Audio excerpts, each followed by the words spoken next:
Hey everybody, it's Master Gallengeist here, bringing you my review for the Invincible Iron Man issue 16, 2022. I love this cover. I love the showcasing of Mark 72, and God, granted, it really doesn't have much to do with what's going on, but I love the style, I love the coloring, it's great.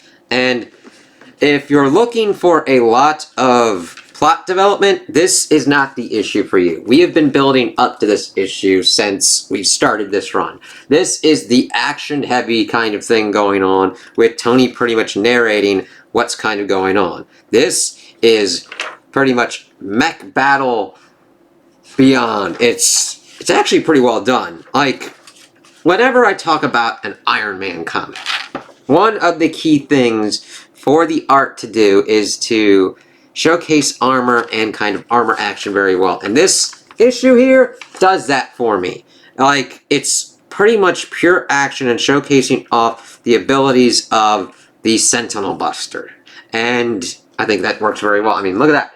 We're starting off, it's like, holy shit. We can tell the difference between Tony's and Fei Long's. Now, granted, they still have the same kind of color schemes, but his is gigantic, has different kind of way that it's built, and he's just kind of going for it.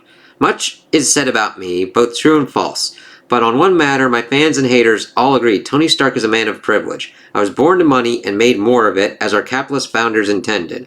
But I'm also privileged in the brains department, and I've got good friends, one of whom helped me make this day possible. So I like him talking about what he's had, and that he still had friends helping him. That is a key aspect of Tony. He has that arrogance, but then he's like, I had friends help me. Riri Williams took my designs for this behemoth and ran with them. The armor is a Mysterium alloy, and unfortunately, I had to test it on the field of battle. Firestar set a trap for Orcus by feeding them the lie that a mutant invasion of Earth would occur in the Australian outback. Okay, if any Orcus pilots are actually on board these cute little Sentinels, now would be a great time to eject. Instead, Fei Long Stark Sentinels would face my biggest armor yet, the Mark 73 Sentinel Buster. Yup. Nice action shot as he's pretty much boom, decking it out. Today was a reckoning, and it had been a long time coming. And he just starts letting loose as talking. Like, I like how we're able to see the kind of kinetic action of everything kind of going on, while also still getting Tony talking.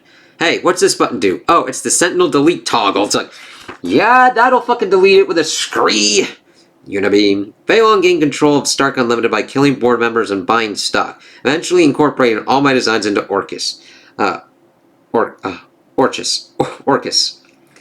I had to engineer my way out of facing 30-foot tall versions of my most powerful armors. Yeah, that's a bitch to try and figure out. I'm pretty alright with a solution. As I faced the bulk of the Sentinels in Australia, the X-Men were launching their counterattack. We'd all be dead by dawn, or Orcus would be destroyed, and we'd live to fight another day. There was no holding back now, no negotiation, there was nowhere to fall back to, and that's a pretty shitty scenario to be in, and I kind of like how they kind of were able to figure this out, and then just seeing him just going, oh, whoop, ah, whoosh, with his beams and flying and everything. At first, I approached the problem of 30-foot tall Iron Man armors with finesse, but I quickly found once again that I was my own worst enemy. Yeah, you don't want to. If they're 30-foot tall, finesse isn't really going to help you out much there. I'd baked so many clever bits into my armors over the years that there was no single magic bullet I could use on the Stark Sentinels, so I went big, and we just see him cash. It's like there's a lot of these fuckers coming at him, and then of course we see Fei Long's right up here as in his War Machine shit. Final battle between Blade and the Adana, with every soul on Earth at stake. That looks pretty cool. Ooh, here we go. Hello, Fei Long. Come to surrender for your crimes. As we see Fei Long popping in and him being able to take the blast. I embarrassed Fei Long by playing possum of the Black King of the Hellfire Club. I knew he would not be able to resist flying into this battle. He was here in minutes. Fat chance, Stark. But I am impressed at what you managed to hide from me. I'm going to cut you out of that armor, and then you die by my hand. I like the differences in their kind of control schemes. As you see, Tony going more kind of Pacific Rim kind of style, whereas Fei Long is more in a kind of, I will say, Gundam typical kind of mech kind of style, where you're sitting in a chair. Facing the majority of the Sentinels at once was what we engineers call suboptimal, but as long as I was kicking their asses, they weren't out shedding innocent blood. Yes! Very much agreed there, Tony. I was also nervously watching my batteries the entire time. I kind of like how we have kind of full circled, where this is one of the most advanced things, but he still has to worry about power consumption. You always have to. This was easily the most energy-hungry armor I've ever developed, and there was no way I could charge up in the Outback. This and, like, certain God Killer ones that he's done. They're energy-hungry motherfuckers. And, like, there was no way he could charge up in the Outback. Yeah, but it also goes with the Goku Vegeta style kind of thing. Small price to pay to ensure there would be no civilian casualties. So you have to tactically think and understand how to beat your enemy before that becomes the actual issue. I actually had no idea there were this many Sentinels. It became pretty clear that I was unlikely to destroy them all before the Mark 73 lost power. I knew this was a one-way trip for this big boy, and maybe for me. That's pretty much the story every time I suit up, as we see him go group, and then come down crash. I love the use, like, the art just works. I mean, that's fucking great. Not only do we just get the impact, we get the lettering and the words as well, and it's great. Each adventure is another chance to die, as we see also these small bluish-white trails of the Sentinels coming in as well. Fei Long was one of my smartest and most cunning foes, but I knew what buttons to push on him. Okay, Fei Long, let's see what your ground game is like. What's it going to be? He was smart but full of pride. I would help him fall. It's like, yeah, as we see him kneeling, flaming wreckage of the Sentinels around him as they're trying to take him out. You gonna come out and face me, or are you gonna wait until I scrap every one of your toys? As he busts out with the Mark 72. Yeah. See him like there. And I love the difference between the Sentinel Buster and the Mark 72. That just looks great. I put the Sentinel Buster on autopilot and decided to roll up my sleeves in the Mark 72. That's cool that he's got that going on with the Sentinel Buster. I was right on the money with Fei Long. His black armored War Machine Sentinel came in hot when he saw me leave the Sentinel Buster. See? It's very interesting that Tony knows what to actually get him to do to kind of come out. As we see Fei Long up there, I love the sense of scale, just as we see him talking. Tony, what are you doing? You could have joined Orcus. Orcus, you could have worked for me and saved face by keeping the top job at your company. Now I have to kill you in this godforsaken desert. Fei Long's armor packed an extra punch. If it weren't for the Mysterium hide of my armor, that might have been the end of me, as we see him get screed by Fei Long's shot. It's like, no! You were worse than useless, Stark. You were maintaining a rotten, corrupt, and dangerous world. Orcus needs to cut away the infection. Ugh. Oh, okay. Sure. The Sentinel Buster was starting to slow down. I told myself that when the fist hit Fei Long's Sentinel, his blood would not be on my hands. I gave him every opportunity to avoid this fate. Pretty much.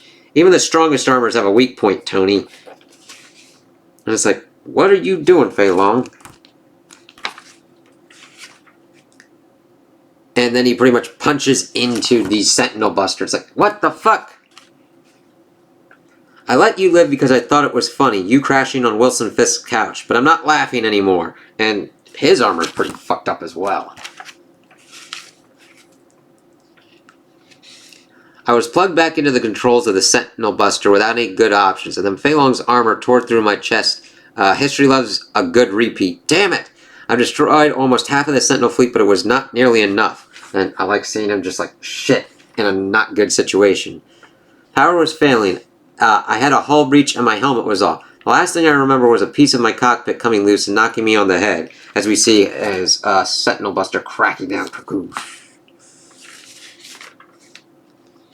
I went into this fight wounded, and now I was concussed. As I floated in and out of the waking world, I was berated by a cacophony of alarms. The Mark 72 was telling me I had more bogies inbound to Australia, and the intruder alarm warned me that Fei Long was loose somewhere inside the Sentinel Buster. As we see, that's where he ends off, with the Sentinel Buster lying, surrounded by all the frickin' destruction of the other, the Stark Sentinels. And it's like, next, the land of the dead. So, we get a preview. Iron Man is Mutant-Kind's last hope. Tony Stark's greatest accomplishment may have just become the world's most advanced coffin. Trapped within a deactivated armor, Tony must face down his demons and his legacy. Can Iron Man escape, or will Mutant-Kind's hope die along with them? As we see that look for the cover. So, I really enjoyed this one because we saw a lot of action with the Sentinel Buster, the Mark 73, and how Tony was kind of going through this fight and what he was kind of thinking. And I think it was effectively done as it was told and shown to us throughout the kind of whole thing. It's very hard to do this much action and not be exposition dumpy and like obscuring any kind of action parts. This was balanced very well in my opinion, at least for what I look for in a giant brawl matchup. And I think it's very interesting that we kind of go back to similar kind of motifs with Iron Man, with his armor still having energy problems, even being very wounded. How is he going to get out of this? Fei Long rummaging around in his armor. He's got a lot of shit going on, and the Stark Sentinels are still coming in after him. He's got to hold on and see kind of what goes from here. Now, granted, this is also going around at the same time that the Mutant Counter-Strike is going on.